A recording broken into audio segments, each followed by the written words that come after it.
Empires rose, thrones fell, yet their rulers left stories time could never erase. Welcome to a new story. Let us know in the comments where you're joining us from, and don't forget to subscribe for more. Now, let's begin the untold journey of crowns, power, and history. The woman the court feared as Empress Matilda was born into power, but not into peace. In the winter of 1102, she entered the world as the only legitimate daughter of King Henry III of England and Matilda of Scotland. Her birth marked the union of two royal bloodlines, Norman and Anglo-Saxon, and with it came expectations that few children could carry. But Matilda would not be raised in her father's court. When she was only 8 years old, the tides of politics swept her from England to the continent. Her father had no intention of letting her childhood be simple. In 1110, she was sent across the Channel to the court of the Holy Roman Emperor Henry IV. The alliance was strategic. The empire needed English gold and English favor. Henry needed imperial validation for his reign. And Matilda, still a child, became the bridge between them. What began as betrothal soon became submission to imperial ceremony. At the age of 12, Matilda was crowned Holy Roman Empress in Mainz. Though her youth was masked by ritual and veil, the symbolism was unmistakable. She was not just a royal daughter, but anointed ruler by marriage. The court around her did not speak her language, and many would not have dared explain what was expected of her. But Matilda adapted. She learned the rhythms of imperial rule, the slow weight of ceremony, the hidden motives behind generosity, the cost of obedience in a court ruled by tension between emperor and pope. She stood beside Henry V in Italy, in Germany, during campaigns that challenged the authority of the church and tested the unity of the empire. Her presence was rarely questioned, but never passive. Though she held no direct command, her role was not merely symbolic. She became familiar with the machinery of governance, papal negotiations, territorial disputes, the delicate threading of imperial power across fractured lands. These years shaped her understanding of rule, not as inheritance, but as calculation. The imperial court offered little warmth, but it offered something more valuable: proximity to real authority. By the time she reached adulthood, Matilda had already witnessed what most rulers never admitted: that power rarely belongs to the rightful, only to the persistent. And then, in 1125, everything shifted again. Emperor Henry V died without an heir, and Matilda, now in her early 20s, was left without title or throne. The empire mourned its sovereign, but not its empress. She was no longer required, no longer protected. Her position dissolved as quickly as it had been constructed. Yet she did not return to England in disgrace. She returned as a widow of rank, an empress in name, and most critically, a daughter of a king with no surviving sons. Matilda's return to England was not met with celebration, but with calculation. Her father, King Henry I, had lost his only legitimate male heir in the wreck of the White Ship just 4 years earlier. With no other option, he began to prepare Matilda as his successor. But the barons of England, and even members of her own family, were uneasy. A woman as ruler was not merely uncommon, it was destabilizing, and Matilda, shaped by imperial court and imperial expectation, did not present herself as a figure of compromise. She had learned not to plead, but to assert. The girl who once stood silent in foreign courts had grown into a woman who expected obedience, not tolerance. Among courtiers and noblemen, the whispers grew, quiet, careful, but persistent. This was not a queen in waiting. This was a woman trained by emperors. And one day, she would return for more than they were prepared to give. In the courts of the Holy Roman Empire, formality held more weight than affection. Matilda, daughter of the English king and bride of Emperor Henry V, entered the imperial world not as a wife, but as a symbol. Her marriage in 1114 was arranged to seal political trust between two rulers who needed stability, Henry of England and Henry of Germany. The union offered both prestige and leverage, but while her title of Empress gave her status, it offered little in the way of power. Henry V spent much of their marriage engaged in bitter disputes with the papacy, pressing imperial authority over bishops, cities, and rival nobles. His campaigns stretched from the Rhineland to Rome, and Matilda, still in her early teens, watched a government ruled less by rule of law than by urgent survival. She was expected to serve as ceremonial consort, present at court rituals, public feasts, religious visits. But her presence masked something more important: a quiet education in the structure of empire. Through years of ceremony and negotiation, Matilda witnessed firsthand the layered tensions between crown and church, empire and local lords, dynasty and legacy. Though she issued no edicts and led no armies, she observed how a ruler held fractured regions together through recognition, not control. She saw that the reality of leadership was not in command alone, but in perception, who appeared strong, who held titles, who dared to demand obedience. And slowly, as Henry IV's health began to falter and his authority came under greater strain, her symbolic role grew heavier. The emperor had no legitimate children, no heirs, no plan beyond his own rule. And Matilda, still in her 20s, began to represent the continuity of empire in ways her title alone could not. Across the Channel, in England, her father was facing a different crisis. In 1120, his only legitimate son, William Adelin, drowned in the wreck of the White Ship, a sudden blow that shattered the royal succession. Henry only had ruled a divided kingdom, Norman barons in the south, Anglo-Saxon resistance in the north, but he ruled with order. That order now stood at risk. Without a male heir, his line was exposed to rival claims, foreign manipulation, and internal rebellion. With no time to waste, he turned back to the only other legitimate child in his bloodline. Matilda's imperial marriage, once a diplomatic flourish, became the anchor to hold his legacy. She was summoned from the empire, not in mourning, but in strategy. In 1125, the emperor died, and Matilda was left a widow with a title but no lands. Her departure from Germany marked the end of her role as empress, but not the end of her authority. Henry then did not call her home for comfort. He called her to designate her as heir. By the time she returned to English shores, the old alliances had shifted. The barons who once pledged loyalty to William were hesitant, the church divided, and foreign powers began to watch England's succession with sharpened interest.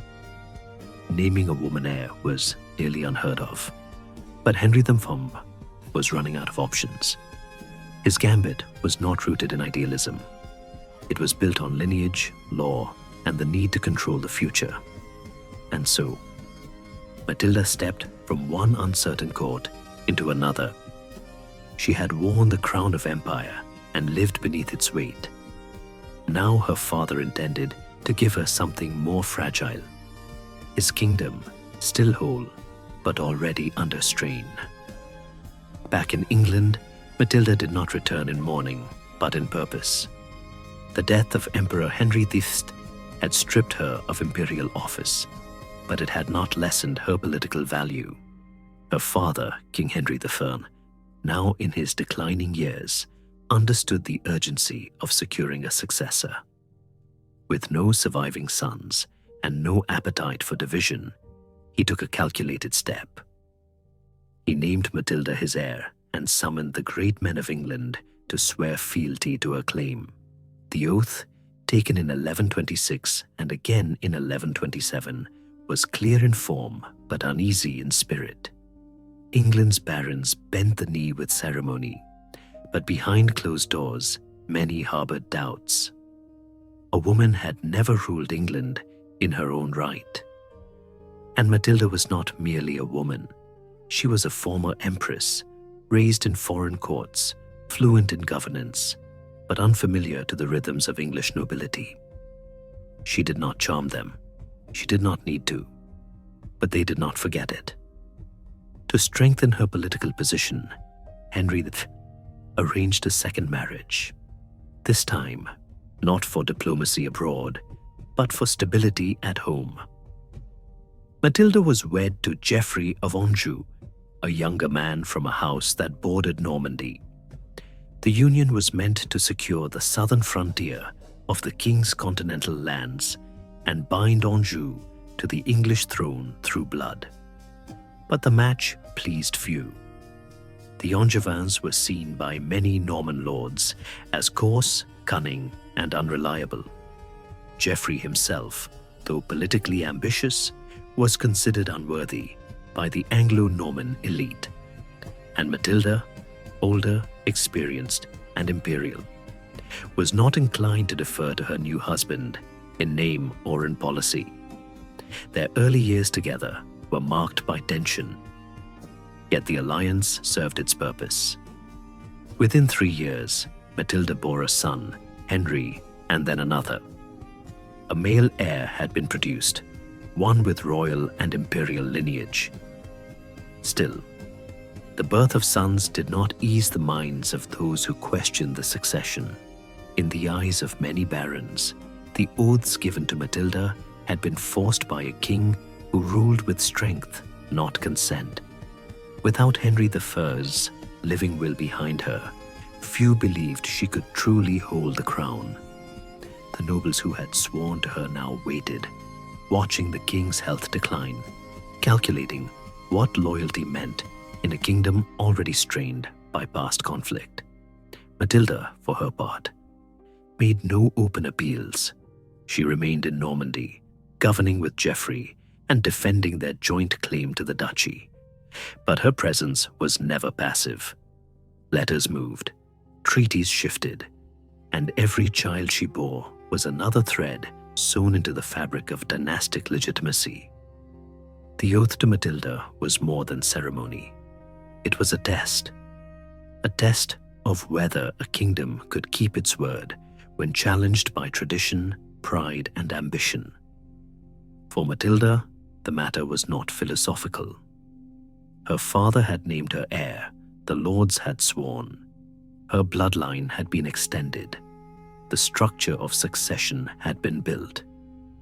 But the true weight of those promises would not be measured in declarations. They would be measured in obedience, when the throne stood empty, and those who had sworn loyalty would have to choose between memory and ambition. When King Henry I died in 1135, the framework he had tried to construct unraveled in a matter of weeks. Though the barons had sworn oaths to uphold Matilda's claim, those pledges collapsed under the weight of fear, ambition, and convenience. Into the void stepped Stephen of Blois, Henry's nephew and Matilda's cousin, who had once been among those swearing loyalty to her. With speed and strategic flattery, he sailed to England, secured support from key nobles, and was crowned king at Westminster with the blessing of the church. The move was not merely a betrayal, it was a recalibration of power. Many nobles, weary of dynastic uncertainty and troubled by the prospect of a female ruler, accepted Stephen's coronation as a way to avoid chaos. But the price of that choice would be higher than they expected. Matilda, still in Normandy at the time of her father's death, was not granted the space to grieve. The crown had been taken before her claim could even be voiced. Stephen's seizure of power was swift, but it was not clean. It fractured the royal court and divided loyalties. Many who had once supported Henry I's rule now found themselves pulled between law and opportunity. Matilda's response came quietly at first. Through letters sent across the Channel, she gathered support from nobles who still honored their oaths or who had reason to doubt Stephen's hold. Chief among them was her half-brother, Robert of Gloucester, the illegitimate but loyal son of Henry III. His military experience and English holdings gave Matilda a foothold. Her husband Geoffrey, though never accepted by the English lords, began asserting dominance over Normandy, forcing Stephen to look both inward and outward as his enemies gathered strength. But even as her forces expanded, cracks appeared. Matilda's marriage to Geoffrey of Anjou, already strained by distance and political stress, grew colder. They worked as partners in ambition, but not in trust. Geoffrey remained in Normandy, focused on securing the duchy for their son. Matilda, focused on reclaiming the English throne, began to operate increasingly alone. Her court in exile became a center of planning, but it was also marked by tension. Some questioned the wisdom of war. Others doubted that the English lords would ever accept a woman, no matter her lineage. Though Matilda had been declared Lady of the English by her supporters, she had not been crowned, and in medieval governance, symbolism mattered as much as law. The consequences of Stephen's broken vow spread through England like a slow-burning fire. Castles, once loyal to the crown, became private strongholds. Barons began to act independently, raising armies not for king or queen, but for survival. Alliances were formed and broken in rapid cycles, with shifting loyalties driven by land, inheritance, and fear. Matilda's cause, though rooted in legitimacy, faced a deeper resistance, one that questioned not just her right, but the very idea of a woman's rule. In council chambers and along fortified borders, her supporters weighed the risks. They saw in her a ruler trained in empire, but they also saw the storm that would follow her claim. Within her own ranks, faith was tested, not in her strength, but in England's capacity to follow. Even those sworn to her began to ask what kind of peace could be won, and at what cost. Matilda's war had begun, not with armies on the field, but with silence broken by doubt. When Matilda crossed into England in 1139, it marked the beginning of a conflict that would tear the kingdom's political structure apart. Her arrival was not ceremonial. It was calculated and armed. Landing at Arundel under the protection of her stepmother, she was not met with force, but neither with welcome. In the months that followed, alliances formed in quiet corners. Robert of Gloucester held the Western Territories. Loyalists in Bristol and elsewhere began to move supplies and men. The Queen, who had once been left behind in Normandy, returned not with appeals for justice, but with the intention to reclaim by force what had been denied her in court and in council. Her legitimacy was undisputed in blood, but rejected in practice. What followed would later be named the Anarchy, a war not only between two claimants, but between two visions of order itself. The conflict surged in phases: sieges, skirmishes, broken truces, and shifting loyalties.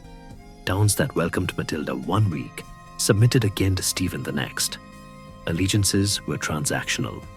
Castles became islands of private rule. In 1141, the tide turned dramatically. At the Battle of Lincoln, Stephen was captured and brought to Matilda's camp in chains. The king who had worn the crown was now a prisoner. The balance of power had shifted.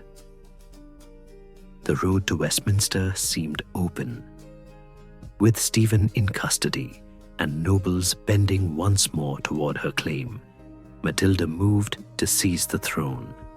But the moment that should have confirmed her rule became its undoing. In London, where the crown was kept and coronations were held, the gates remained closed.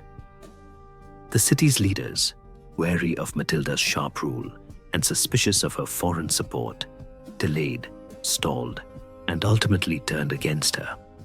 Instead of cheers, there were riots. Instead of homage, there was fear. Matilda's demands for funds and loyalty, standard practice for any monarch, were received as threats. Her insistence on control, her lack of compromise, and the cold precision of her commands alienated those who might have secured her path. Though her right was legal, her rule was not yet accepted. The Archbishop of Canterbury hesitated. Clergy and merchants watched from behind stone walls. As her soldiers prepared for ceremony, the city erupted. London pushed back, and Matilda was forced to retreat without a crown on her head. The throne remained vacant, but not hers. What followed was a siege of reputation. Though she still held much of the West, and Stephen remained imprisoned, the momentum had broken. Weeks later, her forces faced a counterattack. In a surprise clash at Winchester, her brother Robert was captured in a reversal that mirrored Lincoln. A prisoner-for-prisoner exchange returned Stephen to the throne, not fully restored, but present. The war resumed, but without clear victory or timeline. The royal title fractured again into dispute. In winter, strongholds across the countryside, both sides fortified and waited. Matilda's claim had not ended, but it had stalled. Her court shifted to Oxford. Her authority lingered, but without coronation, it remained suspended between law and resistance. In the silence that followed the failed crowning, her rule changed shape. She remained Lady of the English to her loyalists, but not Queen of England. Her decisions, once pointed, became heavier. Every order carried the memory of that winter, when the gates had closed and the city had chosen fear over inheritance. The crown still shimmered in her reach, but the foundation beneath it had begun to erode. In the winter of 1142, Matilda found herself surrounded. Oxford Castle, once a place of command, had become a prison. Stephen's forces had moved with precision, cutting off supplies, surrounding the stronghold, and waiting for time and frost to finish what arms could not. The siege was not just physical, it was symbolic. The woman who had once marched toward coronation now stood at the edge of disappearance.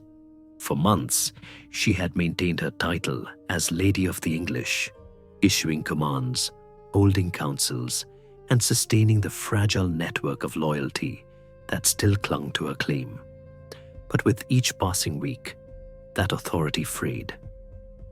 Outside the castle walls, barons weighed her survival against their future. Inside, the winter deepened. As snow blanketed the countryside and the Thames froze over, Matilda's escape took form, not as triumph, but as necessity. Dressed in white to blend into the snowdrifts, she slipped through enemy lines with only a few trusted companions, crossing the frozen river under cover of night. The moment blurred fact and memory. Chroniclers disagreed on details, but the effect was lasting. She vanished from a siege that should have ended her campaign and reappeared days later in Wallingford, exhausted but unbroken. It was an act of survival, not strategy. The siege at Oxford had failed to destroy her, but it had drained what strength remained. Her court was scattered. Her influence, though still real, became more elusive. While her escape was remembered as daring, its consequences were more complex. Her supporters, already stretched across contested regions, saw the escape as both resilience and retreat. The central momentum of her cause, once driven by a direct challenge to Stephen's throne, began to shift into endurance rather than conquest. The war became less about who would rule and more about how long each side could last. Robert of Gloucester, her most loyal commander, grew increasingly weary. His leadership remained essential, but even he began to speak in terms of holding ground rather than gaining it. Barons who had pledged themselves to Matilda now demanded security for their lands before pledging men. Some defected. Others stayed neutral, allowing local interests to outweigh national ones. Matilda had become less of a central power and more of a distant standard, seen, acknowledged, but no longer followed with certainty. In name, she remained claimant to the throne. In practice, her realm was fragmented.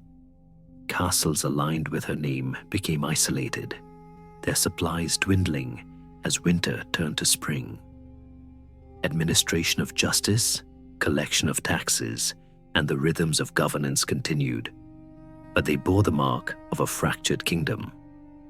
Matilda's vision of rule, one based on inheritance, legitimacy, and unbroken authority, was now shaped by retreat, compromise, and silent resistance. Even within her own territories, power shifted from her hands to those of local lords who maintained loyalty in exchange for autonomy. Her rule had begun as a claim of right. It was now an act of endurance. Yet even as her resources narrowed, her refusal to concede hardened. She had survived where others would have fallen, but survival had its cost. The siege at Oxford had exposed the limits of force, the brittleness of allegiance, and the silence that follows unmet expectation. Matilda remained in the field, but more distant now, present in title, elusive in presence. The crown remained uncaptured, and every effort to reclaim it pushed her further from the unity she once sought to command. By 1143, the war that had once seemed a battle for succession had hardened into something more corrosive. The kingdom was divided not just by loyalty, but by exhaustion. Matilda's claim, once carried by momentum and oath, now moved under the weight of attrition. Years of siege, shifting alliances, and fractured rule had worn down even the most steadfast of her supporters. Food grew scarce in some regions. Trade routes were broken. Local disputes turned violent as central authority faded. Law no longer traveled with the crown. It had to be enforced by the sword, if at all. And slowly, one by one, the lords who had once tied their fortunes to Matilda began to drift. The release of Stephen in late 1141, exchanged for Robert of Gloucester after the stalemate at Winchester, was a turning point. Less in military terms, more in the political landscape it shaped. To many, the exchange appeared as concession. Though necessary to retrieve her strongest commander, it allowed Stephen to reclaim presence, if not control. His return to the throne, though not absolute, offered a form of stability that some barons found easier to accept than continued uncertainty. And so, even without decisive victories, his cause began to regain ground, not through force, but through fatigue. Castles once loyal to Matilda lowered her banner quietly, some under pressure, others through private negotiation. Her realm became thinner, more scattered, and increasingly dependent on a handful of strongholds that were harder to defend with each passing month. Within her own court, division took shape in subtle ways. Advisors debated strategy with less confidence. Some urged compromise, others retreat. Matilda continued to resist both. But resistance itself became costly. Her husband Geoffrey remained focused on Normandy, rarely crossing into England. Their eldest son, Henry, still a boy, began to accompany her during moments of negotiation and travel. He was the symbol of dynastic continuity, the child through whom the Plantagenet future might be secured. But even his presence could not reverse the sense of isolation that had begun to take hold. The barons had sworn to Matilda. Fewer had sworn to her son, and fewer still believed either would bring peace. The psychological toll of the conflict, unseen in banners and battles, settled most heavily among those closest to power.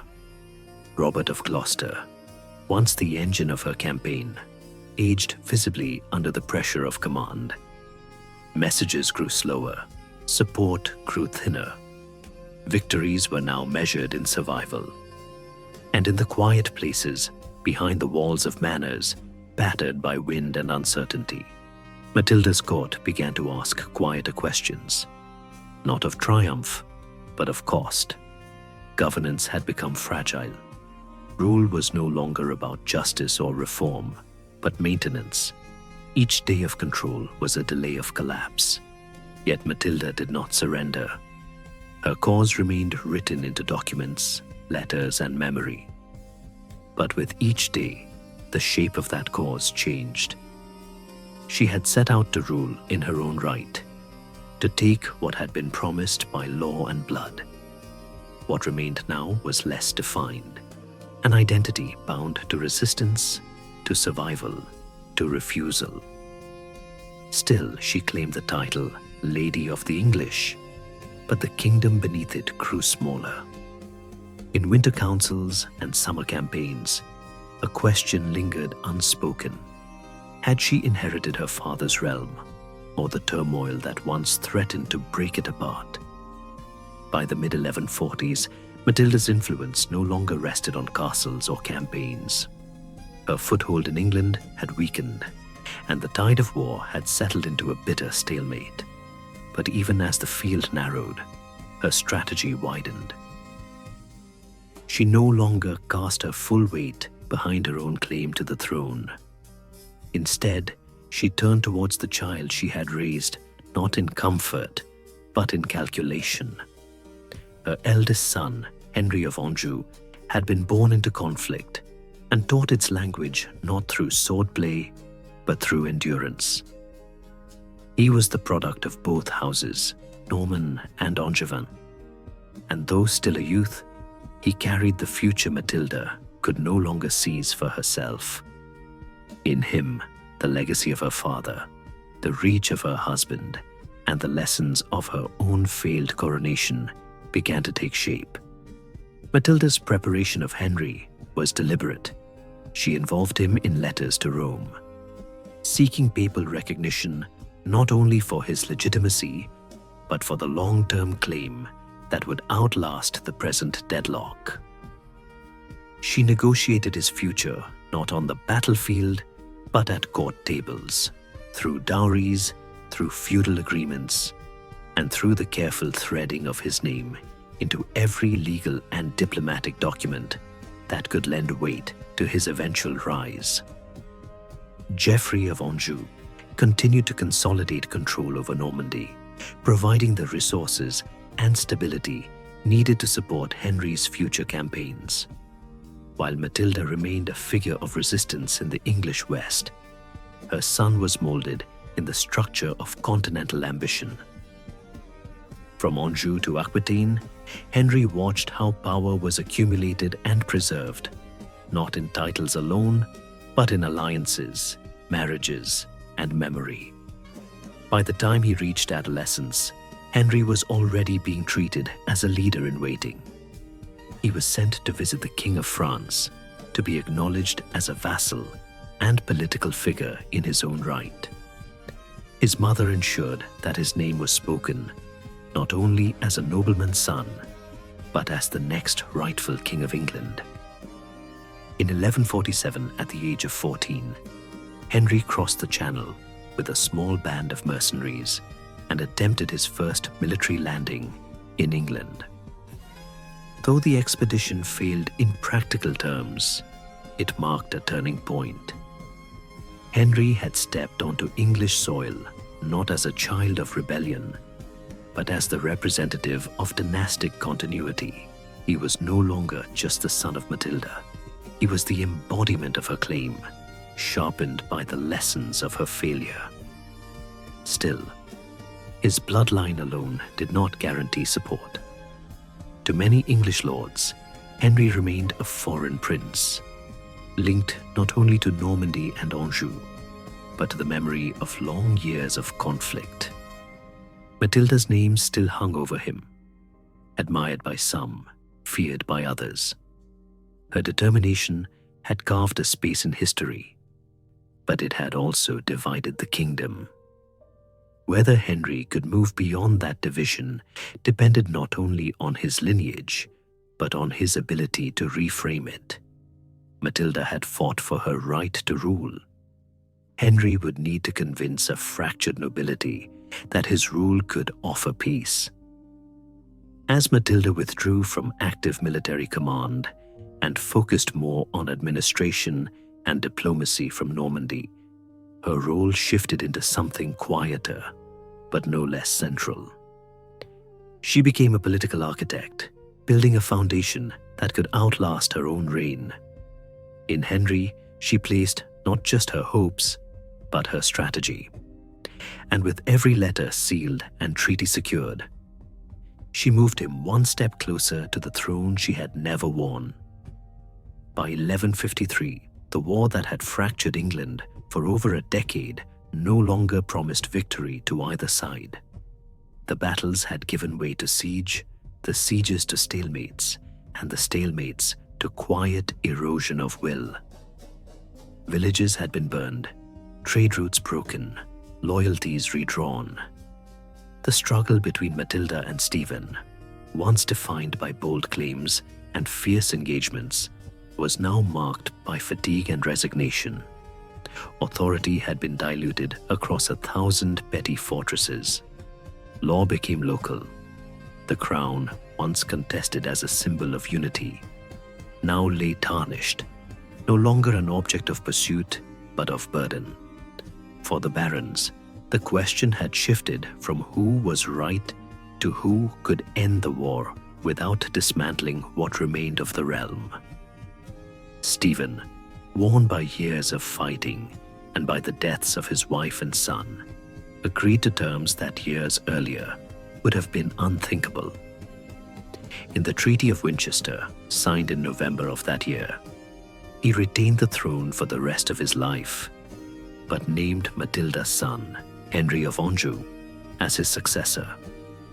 It was a conclusion shaped not by swords, but by exhaustion. Henry's growing influence, his continental resources, and his ability to project stability offered an exit from a conflict that had produced none. For Matilda, the agreement marked a strange, solemn turning point. The crown she had once nearly claimed by right of inheritance would now pass to her blood by agreement. She had not been crowned. She had not ruled. But her son would. And in that, the long arc of her cause found a new shape. Matilda did not return to England for the ceremony or the aftermath. Instead, she withdrew to Normandy, where she remained a central figure in her son's network of advisors. From there, she shaped policy, managed land disputes, and corresponded with Rome and European courts on matters of succession, diplomacy, and ecclesiastical governance. Her authority was quiet but enduring. In letters, her voice remained firm. In negotiations, her knowledge of the mechanisms of power, built from years of resistance and observation, proved invaluable to Henry's growing administration. But she never assumed a formal title within his court. She did not take the role of Queen Mother or Regent. She remained simply Matilda, widow of an emperor, daughter of a king, mother of a rising dynasty. When Stephen died in 1154 and Henry was crowned at Westminster, it marked the beginning of the Plantagenet rule that would reshape England for generations. The throne passed, not through conquest or inheritance alone, but through the long endurance of claim and consequence. Matilda's legacy lived not in ceremony, but in the political architecture she had helped forge under strain. The succession agreement had brought temporary peace, but its deeper effect was to restore the continuity of royal authority, broken since the White Ship disaster, through her bloodline. Yet in the public memory of the time, Matilda remained an ambiguous figure, a claimant who never reigned, a ruler in exile, a strategist whose strength had at once preserved the claim and cost her the crown. Her final years were spent in governance and reflection, not retreat. She was buried in Rouen, beneath a stone that named her not as queen, but as daughter of one king, wife of another, and mother to the third. The compromise that ended the war ensured stability for the crown, but left open the question of her own rule. Whether she had won, or only endured, remained a matter not of record, but of reckoning. Empress Matilda died on the 10th of September, 1167, in Rouen, Normandy, an exile, not by force, but by the course of history. She had once stood within reach of the English crown, had held the loyalty of armies and the signatures of barons, had watched kings imprisoned and cities rise in defiance at her name. But she had never worn the coronation robes of Westminster, never sat upon the throne she had claimed by right. In the final years of her life, she governed the lands of Normandy with administrative precision, serving as her son's advisor in court affairs and cross-channel diplomacy. She no longer led armies, but she remained a force, quiet, strategic, unforgotten. Her death passed without fanfare in England, but the silence did not erase the shadow she had cast across the monarchy she never ruled. Her son, Henry II, had already been king for 13 years by the time she was buried. He ruled not only England, but a vast stretch of Western Europe, stretching from the Scottish border to the Pyrenees. His reign marked the beginning of the Plantagenet dynasty, an era shaped by legal reform, administrative centralization, and military ambition. Yet beneath the structure he imposed lay the lessons inherited from his mother. The instability that had defined her claim taught him the cost of unclear succession and the dangers of divided loyalty. The machinery of royal justice, expanded under his rule, was built in part to reassert the authority that had splintered during her long war with Stephen. Though Henry wore the crown that eluded Matilda, he did so with a memory of what had been nearly lost. The dynasty she founded would go on to dominate English history for over 3 centuries.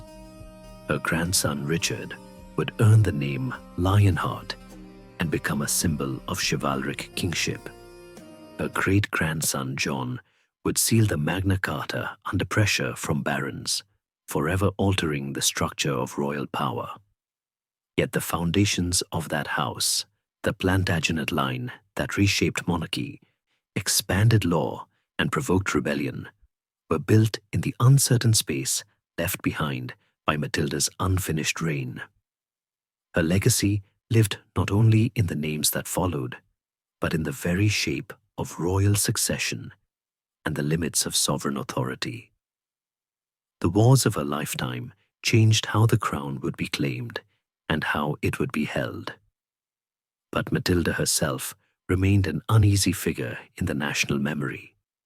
She was not celebrated as England's first queen regnant, though she was the first woman ever designated to rule. She was not counted among crowned monarchs, though her claim was never rescinded. Chronicles described her as proud, unyielding, and cold, traits condemned in women, but often lauded in men. The stories of her defiance were passed down, but not always with honor. She had stepped beyond the expectations of her time, and the cost was steep. Yet in doing so, she forced a question into the heart of English governance. Could rule be defined by right or only by force? And could a woman, even with the law behind her, truly hold the crown in a realm that feared her strength? In her own time, Matilda was denied the title she had fought to claim. In death, she was buried beneath an inscription that acknowledged what others would not. Daughter of a king, wife of an emperor, mother of a king. The middle role, the one she had tried to claim for herself, was left unspoken. But history rarely stays silent. Over time, her influence came to be understood not only through bloodline, but through the long echo of ambition. She had not broken the throne, but she had cracked the wall that had kept it from women. Her story became a pattern for others to follow and resist. Queens who ruled after her did so with her memory beneath their crowns. In the centuries that followed, Matilda remained a figure both powerful and unfinished. She did not become a national saint or symbol of triumph. Instead, she became something harder to define, an emblem of endurance, a challenge to tradition, a ruler without a reign. In her, England saw what it meant to contest power without apology and to lose without surrender. Whether history should remember her as a savior denied or a storm that passed remains unresolved. But she left behind a question that would surface again and again. Was the crown a matter of lineage, or of who had the will to wear it?